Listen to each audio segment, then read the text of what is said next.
Imran Khan cricket star सिर्फ थोड़ी सी cricket के ऊपर बातें कर के करोड़ों रुपया साल का कमा सकता था, उसको तो कुछ करने की जरूरत नहीं थी। उसको क्या जरूरत पड़ी थी हॉस्पिटल बनाया, भरा भरा फिरे, ये गंदे गंदे लोगों से गालियां खाए, क्या जरूरत थी उसको? करप्ट लोगों से, बेशर्म लोगों से,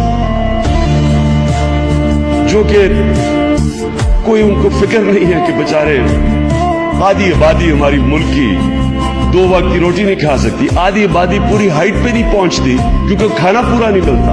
स्टंटेड ग्रोथ है आधी 50% पाकिस्तानियों की। 2.5 करोड़ पाकिस्तानी बच्चे स्कूलों से बाहर हैं। इंसाफ नहीं है। थोड़ा सा तबका अमीर हो रहा है, सारा टैक्स किससे इकट्ठा करते हैं? आम आवाम अपने टैक्स से थोड़े से लोगों को सब्सिडाइज करती है, गरीब अमीर को सब्सिडाइज करता है, बजाय अमीर से टैक्स लेके आवाम पे खर्च किया जाए। जुल्म का निजाम है।